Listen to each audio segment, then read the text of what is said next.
osa nawe wekude denga doima desui ameni kumana watavi tawa wauya kwa ameni osa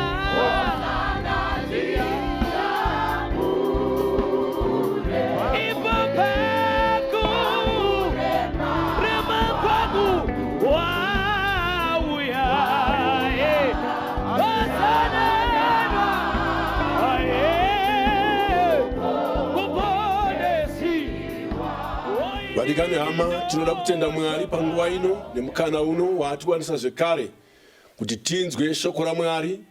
Ndinoda kuti ndikugamuchirei mose makateerera panguva ino kumativi mana ose enyika, tichitenda Mwari nemukana uno watipa wekuti shoko rake risvike parinotaurwa. Varoma chapter 8 verse 28 inoti zvinhu zvose zvinobatirana kuti zviitire zvakanaka kuna vanoda Mwari. Tiri kutenda kuti kwose kwamuri nomudzimba mamuri panguva ino Mwari uri kutiitira zvakanaka kuti shoko riri kusvika kwamuri. Ndinoda kuti nditore mukana uno zvakasarudzika zvekare ndigamuchire baba vedu vari pakati pedu, the president of the church, Baba C. Chiangwa, the Church Apostolic Faith Mission in Zimbabwe. Tinoda kutenda Mwari kuti tiri kunzwa matestimony ari kubva all over the world achitaura pamusoro pekuitirwa zvakanaka kwavari kuitirwa nekuda kweushumiri hwaBaba. Kunyange panguva ino tinotenda kuti tiri kuzoitirwa zvakanaka zvekare neshoko riri kuzouya kwatiri. Ndinotenda kuti vazhinji vamwe mudzimba mamuri kuna mumwe ano kuremerwa kwaanako kwaari kushaya kuti wotaurira ani kana kuti ungazivisa ani, asi rega ndikutaura kuti mhinduro iri pano. Shoko raMwari riri kuzouya nemhinduro kwauri, uchaitirwa zvakanaka. Kunyange uchirwara, ndiri kutenda kuti Mwari vari kuzokubata, Mwari vachakuporesa panguva ino nokuda kweshoko ravo ravari kuzoburutsa. Nokuti shoko ravo rinoti hariendi rikadzoka risina zvibereko. Vanoriti rakafanana nemvura inoti kana yanaya panyika inosiya yameresa mbeu. Saka panguva ino ndinoda kuti ndiende pamberi paMwari nokunyengetera nokuda kweshoko raMwari riri kuzouya pakati pedu. Ndichanamata. Baba, muzita raJesu ndinokutendai panguva ino. Tinouya kwamuri Mwari wamasimba wose, Mwari worugare. Chikutendai nokuda kweshoko renyu ramuri kuzoburutsa. Woyo muranda wenyu Mwari wamakadaidza kuti aite basa renyu, wakuuya zvino neshoko Baba wedu makanaka kuti ashumire pakati pedu, tiitirwe zvakanaka pasi rese. Ndiri kunyengetera mweya waMwari, Baba wedu makanaka, urero kushumira kwevhangeri kureruke. Mirai nomuranda wenyu, ndinotenda kuti makamuzodza nechekare. Chitaurai pakati pedu, tiitirwe zvakanaka muzita rinoshamisa raJesu. Amen. Regai nditore mukana uno ndidaidze Baba vauye neshoko raMwari panguva ino. Baba, uyai mutore mukana wenyu mupfuurire mberi. Mwari vachikuitirai zvakanaka, muparidze shoko raMwari.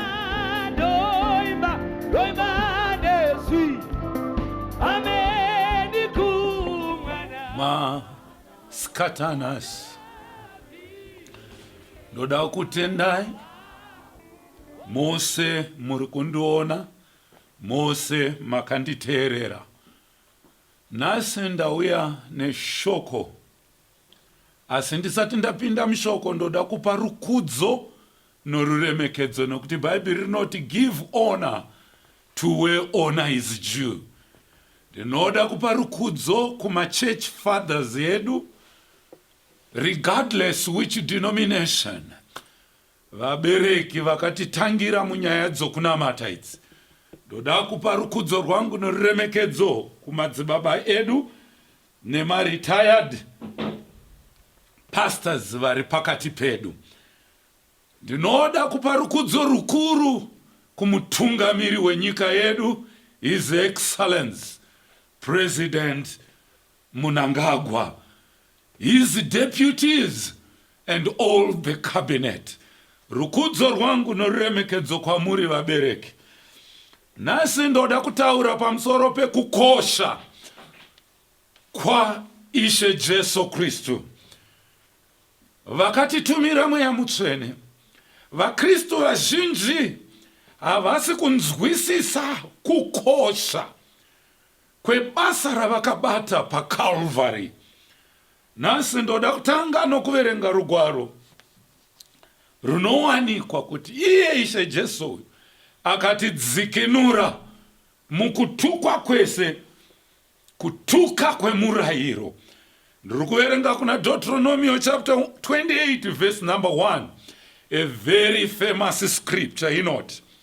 And it shall come to pass, if thou shalt hearken diligently unto the voice of the Lord thy God, to observe and to do all his commandments, which I command thee this day, that the Lord thy God will set thee on high above all nations of the earth. Bible riri kuti ukateerera murayiro ukaichengeta, Mwari vanokuropafadza, unoropafadzwa kudarika ndudzi dzose. Chivimbisi icho ndechechokwadi.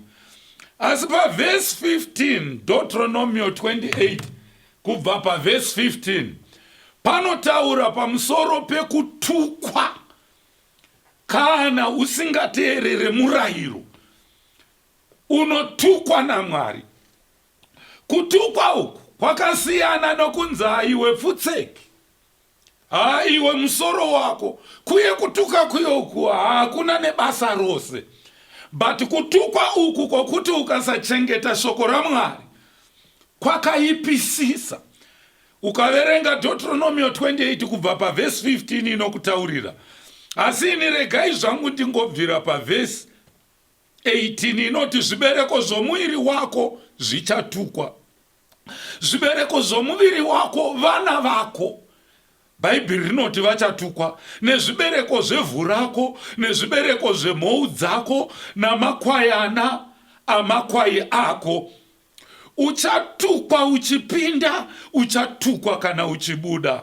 Nditeereresei vadikani paverse number 20 inoti Jehovha uchatuma pamusoro pako kutukwa, nokunyonganiswa, nokurangwa pazvose zvaunobata namaoko ako, kusvikira waparadzwa, uye kusvikira wakurumidza kupera, nokuda kwezvakaipa zvaunoita, zvawakandisiya nazvo.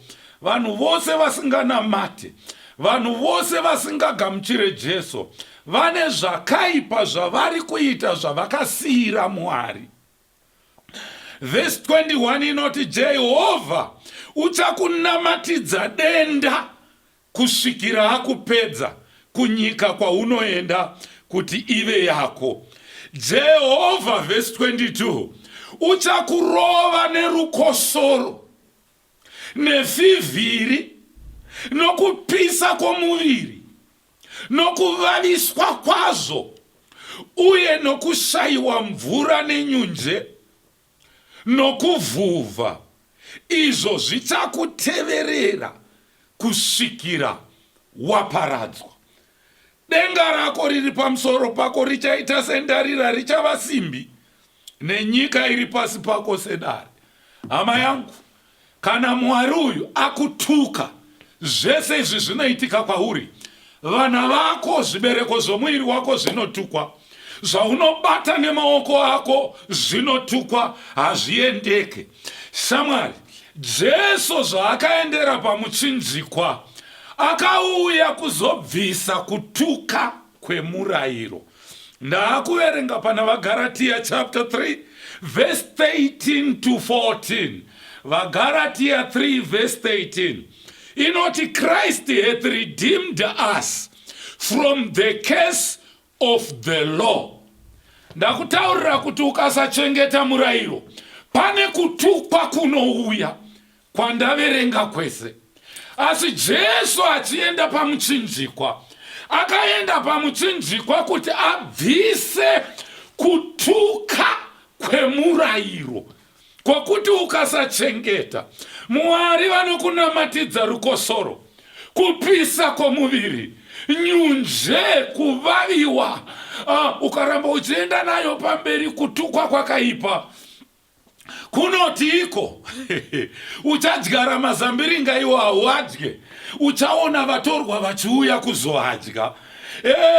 Bhaibheri rangu rinoti usatsvaka mukadzi asi vamwe varume vachauya kuzorara naye, zvichireva kuti kutukwa kwesoko. Verenga Bhaibheri pandasiyira paye kuenda pamberi panokutaurira izvozvo.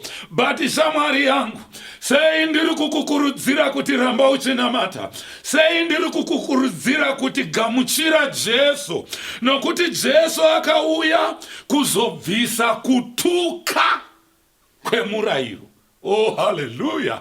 Shamwari ndati kutuka kwemurayiro is being made a case for us. For it is written, cursed is everyone that hangeth on a tree, that the blessing of Abraham might come on the Gentiles through Jesus Christ, that we might receive the promise of the Spirit through faith. Now, Bhaibheri rinoti Jesu kuenda kwaakaita pamuchinjikwa akatuma mweya mutsvene ari kubvisa kutuka kwemurayiro. Zvaunobata hazviendeke. Zvibereko zvomuiri wako zvinotukwa, vana vako hapana anobudirira, vese vakadzidza asi chinobatika hapana.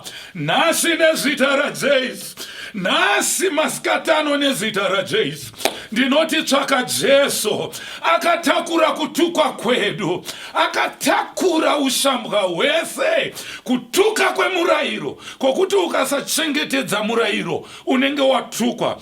Jesu akakwira pamuchinjikwa akava akatukwa, kuti iye nokutukwa kwake isu tirege kuva vakatukwa. Hama yangu, kana wakagamuchira Jesu, you don't have a case in your life. Hauna kutukwa iwewe. Jesu akabvisa kutukwa kwese mumhuri yenyu. Vana vako ngavabudirire, zvaunobata ngazviendeke, business rako ngariendeke kana uri muna Kristu Jesu. Nhamo inosiririsa kune asingatende kuna Jesu. Nhamo yakaipisisa kune vari kuramba Jesu. Nhasi masikatano ndinotaura nyangwe nemisodzi pamatama. Hama yangu, gamuchira Jesu. Hama yangu, gamuchira Jesu. Ave ishe woupenyu hwako, akuchengetedze nevana vako vanorayirwa naJesu. Hama yangu, nhasi ndoda kukudzidzisa kuti Jesu uyu sei tichiti akatukwa. Bhaibheri rinoti wose aturikwa pamuti atukwa. Tinozviwana izvi kuna Deuteronomio 21 kubva paverse 23.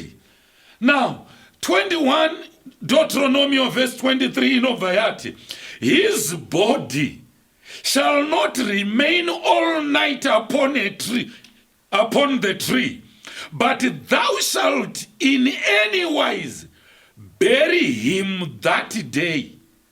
For he that is hanged is accursed of God, that thy land be not defiled, which the Lord thy God giveth thee for an inheritance. Pano Mwari vari kutaura the book of Deuteronomy. It means the book of repeating the law. Murayiro uri kudzokororwa. Genesis to Deuteronomy is the 5 books of law. Pano apa pari kunzi munhu aturikwa pamuti watukwa. Haafanirwe kurara aripo. Anofanirwa kuburutswa the same day, avigwe the same day, nokuti akarara ari pamuti ipapo anotukisa nyika yamakapirwa naJehovha. Ndosaka uchiona vanhu vanozvisungirira kana abviswa pamuti vanoti harare mumba. Vazhinji vakaenda naye kumusha vanosvika achingovigwa zvanzi harare mumba, nokuti aturikwa pamuti watukwa.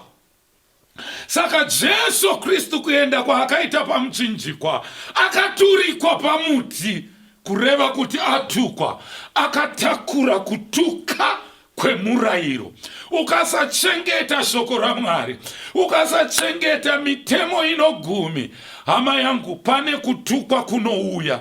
Ezo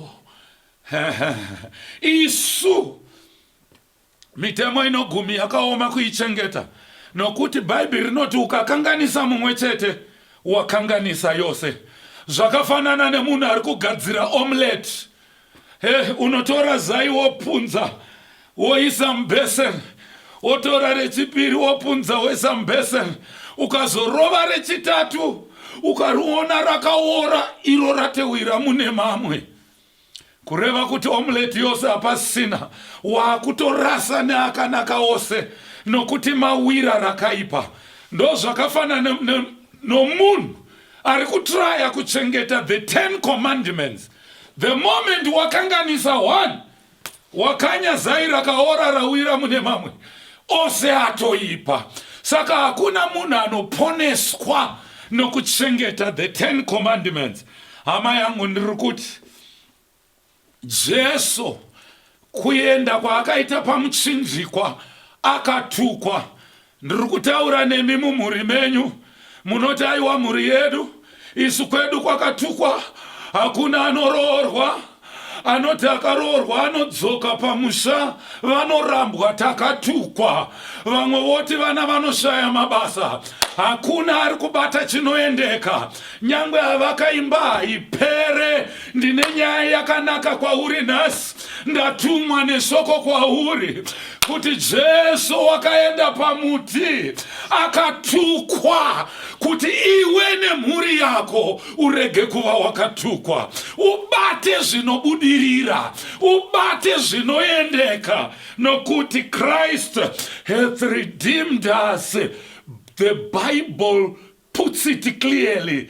Redeemed us from the curse of law.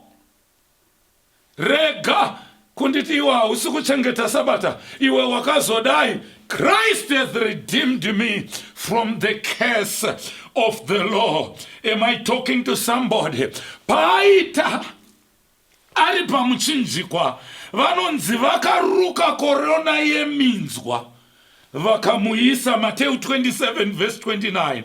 You know, and when they had plaited a crown of thorns, they put it upon his head and a reed in his... Yes, Shamar.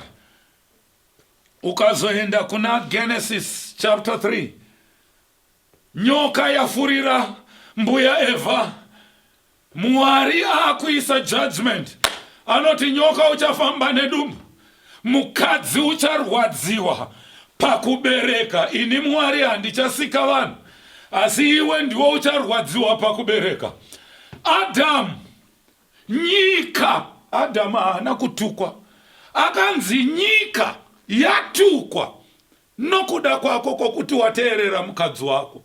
Nyika nechikonzero chokuti yatukwa ichakuberekera minzwa neutumba mbeva, kureva kuti minzwa iproduct yecurse.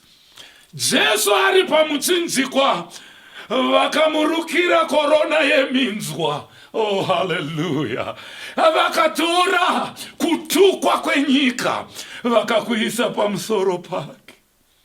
Hama yangu, dai wanga uchindinzwa nasi, hawairamba uchishingirira kuramba Jesu, hawairamba uchishingirira kurega kunamata, nokuti Jesu akafira iwewe kuti kutukwa kubviswa mukati memba yako. Yes, zvirwere zviparadzwe. Shamwari aiswa minzwa, akupirwa tsvimbo youmambo, vakamupa tsanga. Kuri kumutuka kwesoko, vakatanga kumusvibira mate, vachiti, hewo mambo wevaJudha. Havaiziva kuti Jesu ari kutakura kutukwa kwemhuri yako, nokutukwa kwangu kwakatakurwa naJesu pamuchinjikwa. Bhaibheri rangu robva rati, surely, chokwadi chokwadi, akatakura matenda edu, akasimudza kurwadziwa kwedu. Kurobwa kwaiva mumuviri wake, kwakativigira rugare, namavanga ake takaporeswa. Mudzimu wako, asekuru vako, kufa kwavo havaitakura kutukwa kwenyu, kufa kwavo havaitakura zvirwere zvenyu, kufa kwavo havaitakura urombo hwemba yenyu, asi kufa kwaasekuru vako vakafirawo zvavo. Ndosaka bhaibheri richiti kuna murevereri mumwe chete pakati pemunhu naMwari. He is one advocate. Zita rake ndiJesu. Hakuna rimwe roya rinonomira mujudgment seat yaMwari anogona kunomira pedyo naMwari achiti ndiri kumiririra vanhu ava. Mumwe chete akafira zvivi zvevanhu. I repeat it. Mumwe chete akafira zvivi zvevanhu ndiJesu Kristu. Akafa akamuka. Nhasi ndauya Samari. Jesu wandiri kuparidza uyu anounza rugare mumba mako, anounza rufaro mumba mako. If your marriage is not okay, Jesu uyu anouya kuzogadzirisa marriage yako.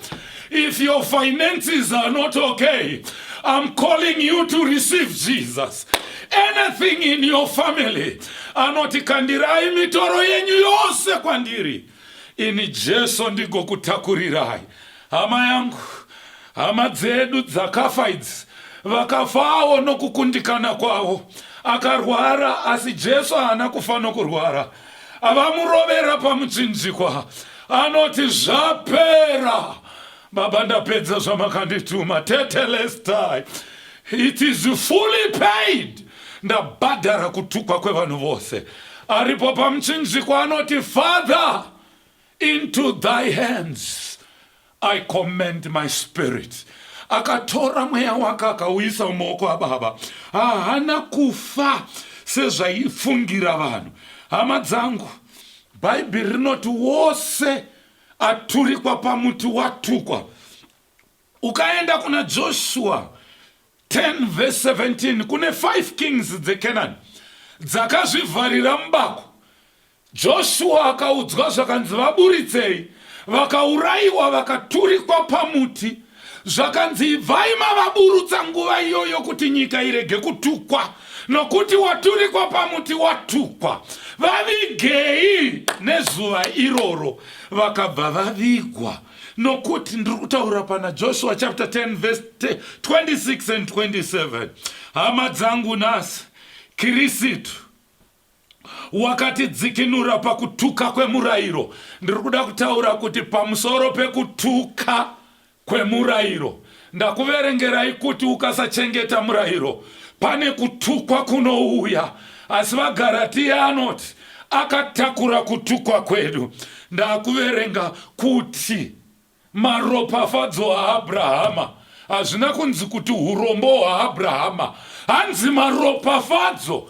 We are a blessed people kana wagamuchira Jesu. Kana wagamuchira Jesu, hondo yacho ndeyekuparadza zvese zvinoda kukuparadza iwewe. Kubasa kwako iwe wanawo promotion, kumunda kwako wanawo zvinobatsira, muutano hwako urege kuramba uri murwere. Zvose izvozvo tinozviwana muna Kristu Jesu. Ndakuverenga vaGaratia 3 verse 9 and 10. So then, they which be of faith are blessed with the faithful Abraham.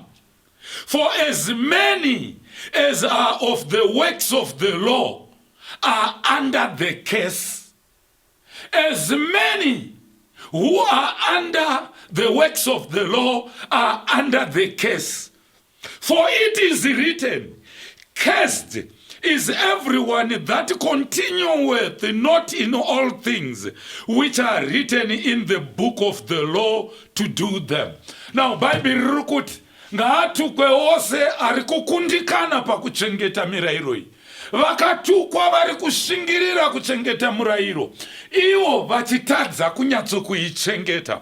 Hama dzangu, ndiri kuti kudii panapa? Isu tiriwo kutenda tinoropafadzwa muna Abrahama. Every Christian is blessed through Abraham.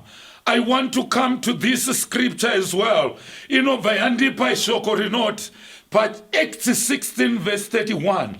And they said, believe on the Lord Jesus Christ, and thou shalt be saved, and thy house.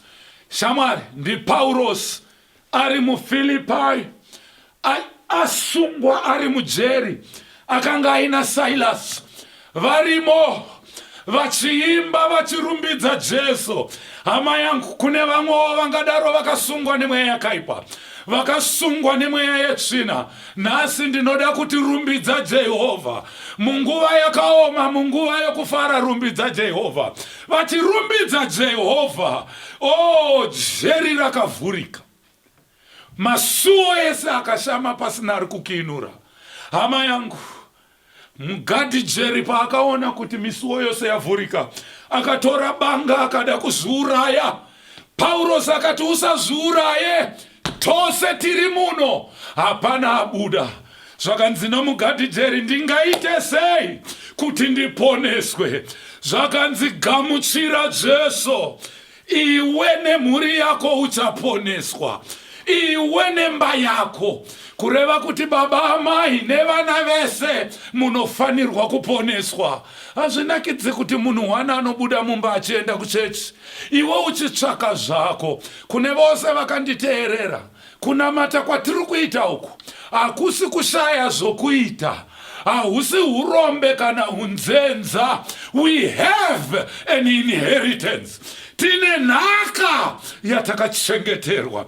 Tine nhaka yokuti nyangwe ndichibva pano panyika ndiri kunosangana nenhaka yakanaka. Ndiri kukumbirisa nhasi kune vese vakanditeerera, ndinzwisisei vadikani. Ndiri pana vaGalatia chapter 2 verse 16 inobva yati, knowing that a man is not justified by the works of the law, but by the faith of Jesus Christ. A man is not justified by the works of the law. Hey, apandoda kupadzokorora. Knowing that a man is not justified by the works of the law. Munhu haruramiswe nokugona kuchengeta mitemoi, but by faith of Jesus Christ.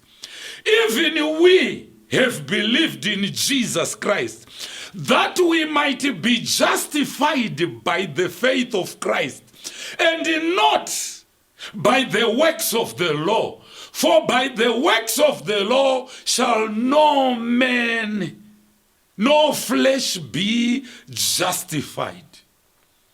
Hakuna nyama iri kuzoruramiswa nokuda kwokuchengeta murayiro, nokuti Kristu paakaturikwa pamuchinjikwa, Bhaibheri rinoti waturikwa wese pamuti watukwa, akauya kuzobvisa kutuka kwomurayiro.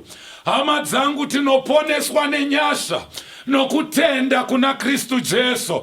Ndosaka Bhaibheri richiti Mwari wakada nyika, nokudaro wakapa mwanakomana wake, akaberekwa ari mumwe woga, kuti ani nani anotenda kwaari arege kufa, asi ave noupenyu husingaperi. Nhasi shoko romuchinjikwa upenzi kune vanoparadzwa, asi isimba raMwari kune vakadanwa. Nokuti vaGalatia 3 verse 23 inobva yati, but before faith came, we were kept under the law, shut up under the faith which should afterwards be revealed. Wherefore the law was our schoolmaster to bring us unto Christ, that we might be justified by faith. But after that faith is come, we are no longer under the schoolmaster.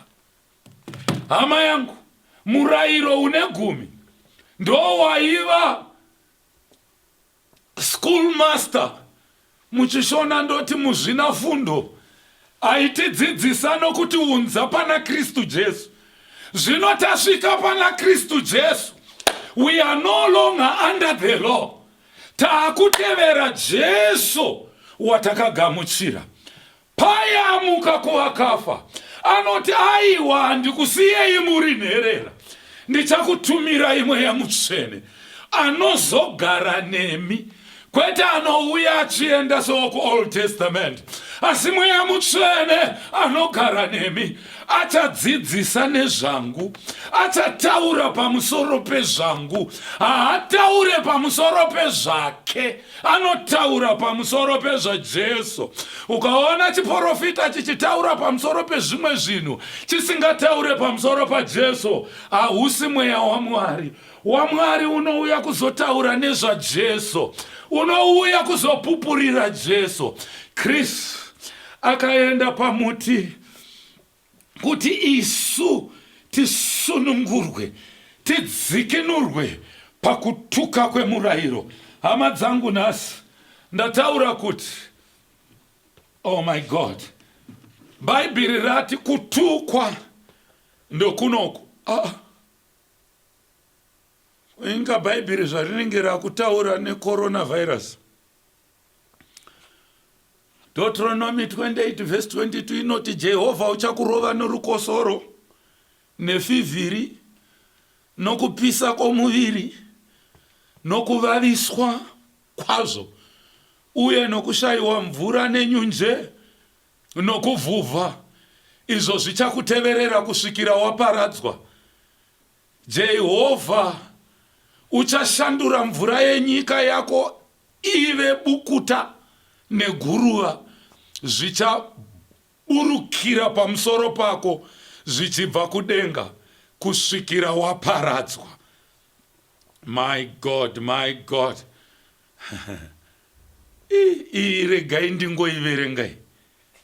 Verse 13 obva yati, uchanyenga mukadzi, asi mumwe murume uchavata naye.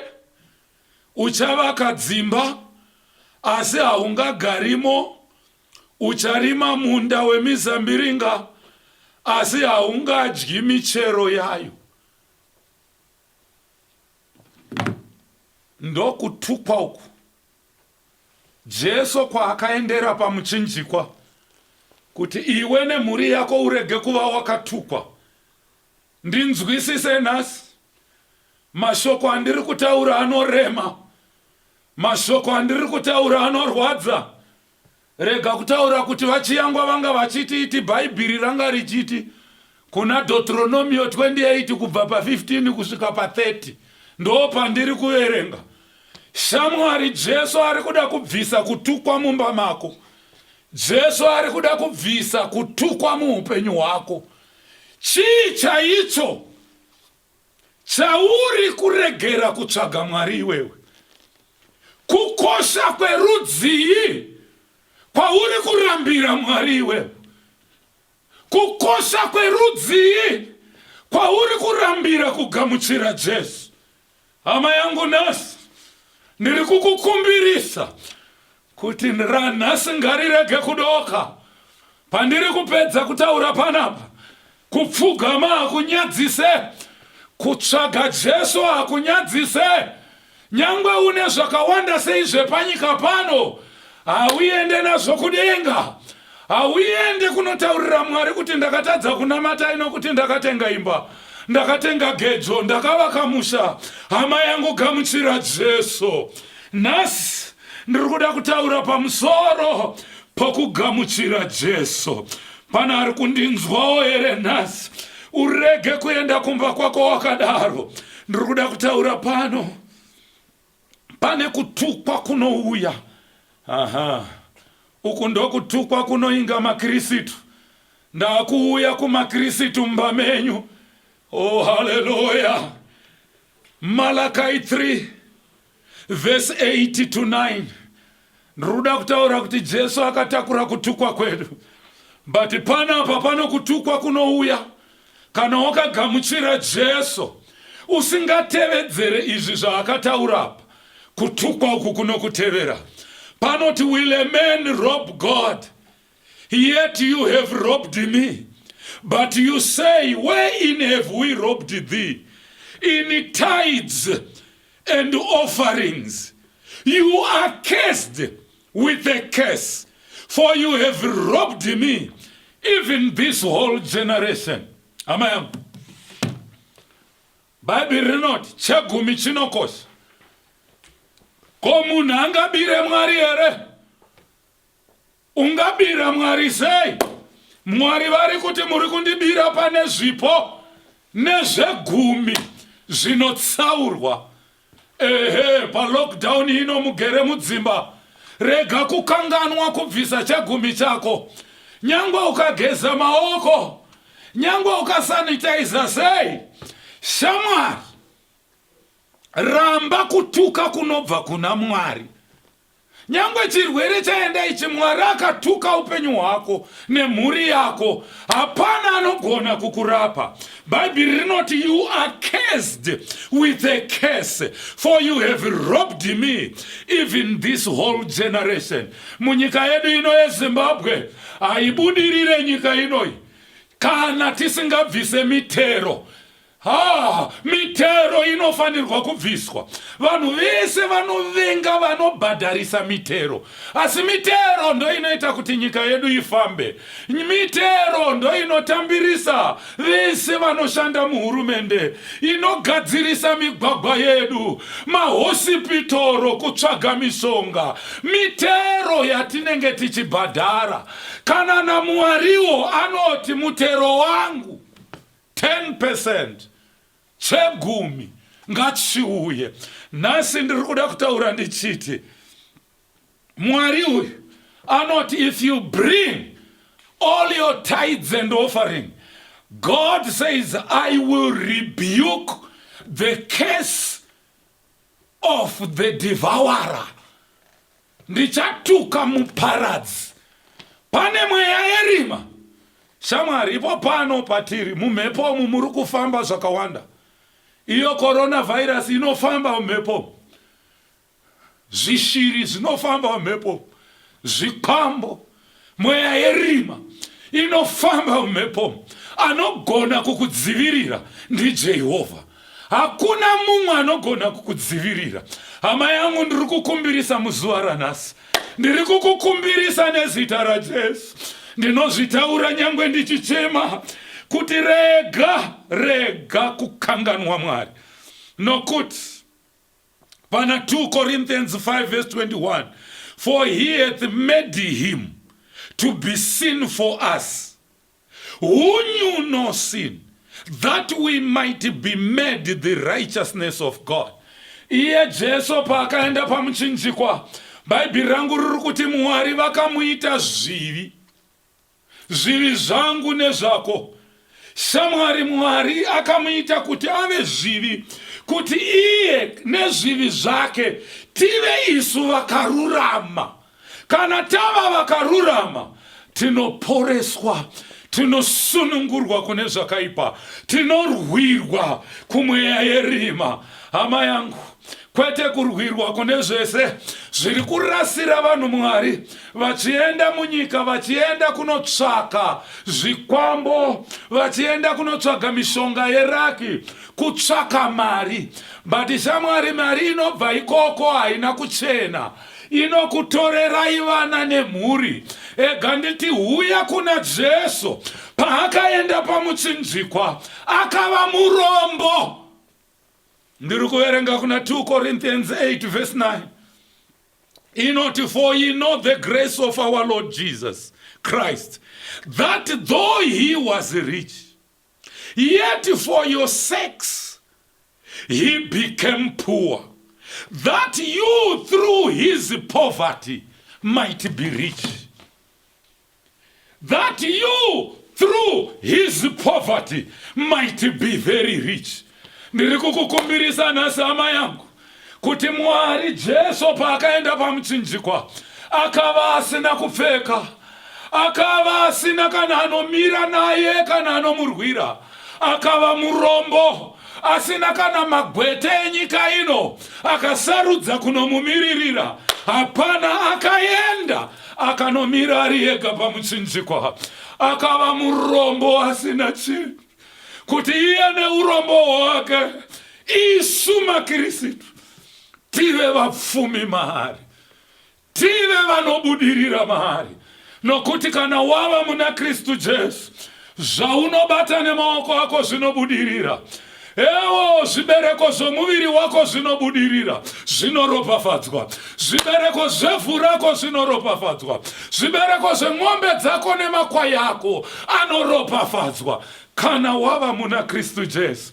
Baba, amai, mukoma, muning'ina, hanzvadzi, vabereki vangu, vazvari nevazvarwa, ndinokukumbirisai muzita raJesu kuti evo Jesu harambwe.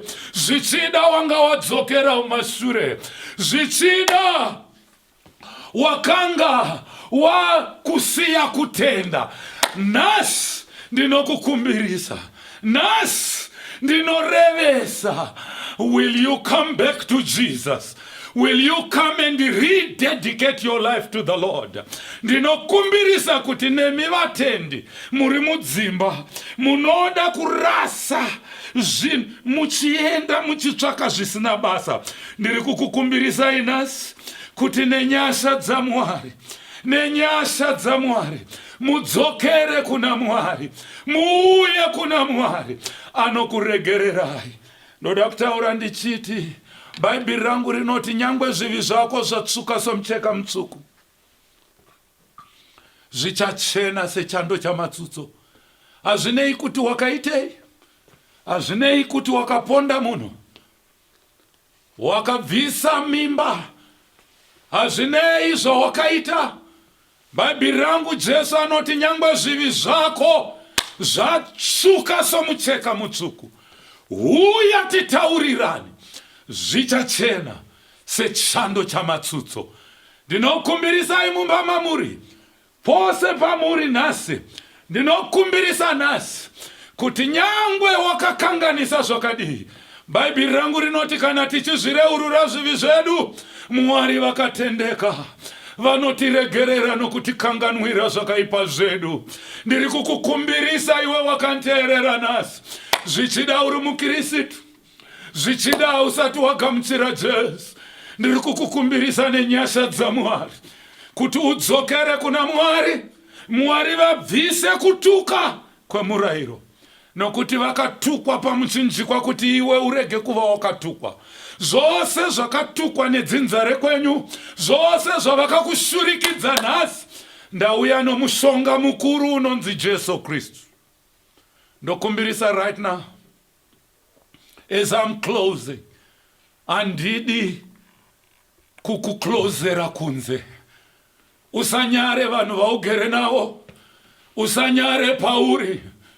Ndinokumbira kuti utyore uso bwako, iye zvino ugamuchire Jesu. Ndakukutungamirira kunamata, unamate uchiteedzera shure kwangu, unamate uchiteedzera mazwi andiri kutaura, kuti nhasi ridoke wana Jesu. Tyora uso bwako, simudza maoko ako as a sign of surrender. I want you to pray together with me. Teedzera shure kwangu. Baba vangu muri kudenga, ndiregererei zvakaipa zvangu, ndiregererei mhosva dzangu. Ishe Jesu, ndishambidzei muropa renyu, ndive wakachena.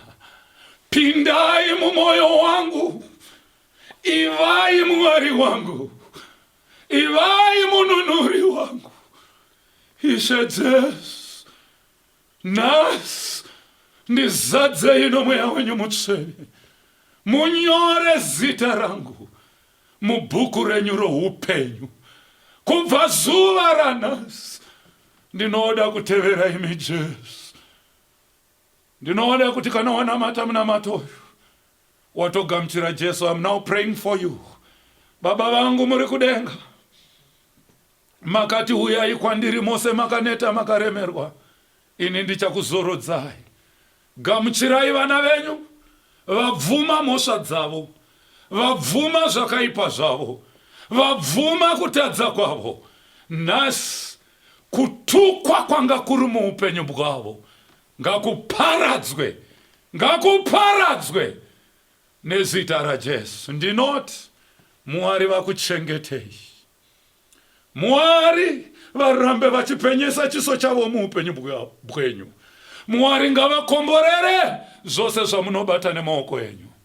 Ndinoti nyasha dzaMwari Baba, rudo rwaIshe wedu Jesu Kristu nokuwadzana kwomweya mutsvene zvigare nesu kubva zvino kudzamara kwekusingaperi. Amen.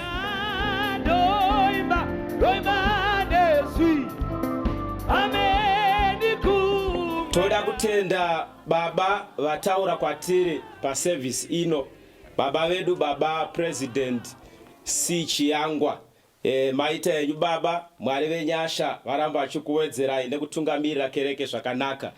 Toda kutenda zvekare kuti tapinda pachikamu chatinoda kuti tipe kubasa raMwari, tibvise our love offering. Shoko raMwari rinonongedzera kuti ivo Mwari ndonyakutanga kupa pazvinhu zvese vasati vatirayira kuti gopa. Ukaenda kuna John chapter 3 verse 16 inoti nokudaro Mwari akada nyika ndokubva apa mwanakomana wake kuti wese achatenda kwaari arege kufa asi agova neupenyu husingapere.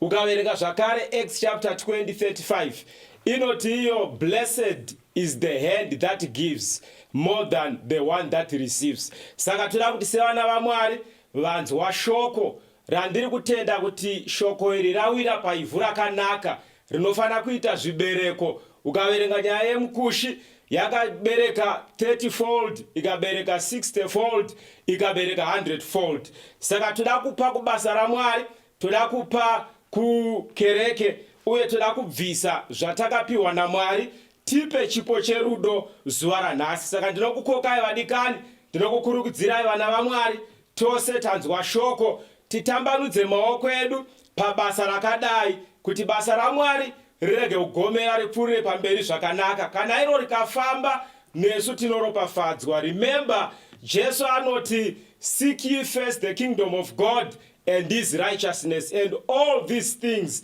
shall be added unto us. Kureva kuti when we take care of God's kingdom, he will take care of our needs. Saka ndinokukurudzirai, ndinokukokai tibatirane pachiitiko ichi, tipe kubasa raMwari.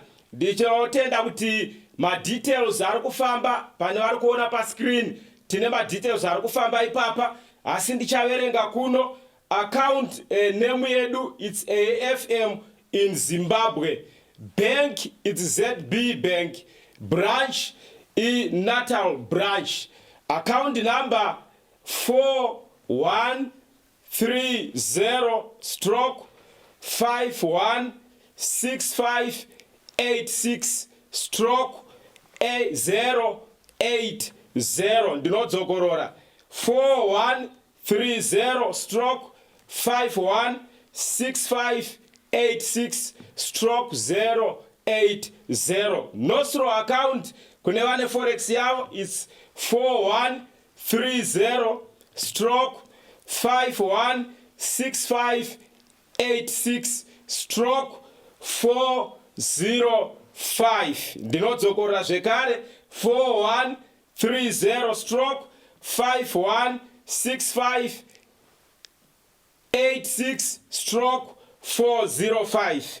Then Echo Cash mentioned code yedu it's 370086 370086. Tobva tapa kubasa raMwari, zvakadai zvoramba zvichiitika, Mwari oramba achitikomborera tiri mudzimba dzedu. Mwari vekudenga vakuitirei zvakanaka muzita raJesu. Amen.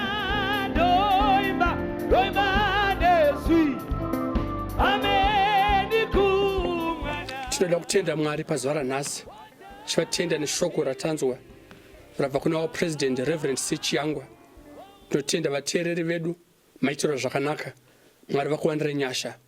Panguva inoda kuti ndingosvika pendichanyengetera, ndichitenda Mwari nebasa iri neshoko ravo kuti rive neupenyu matiri tinamate tose.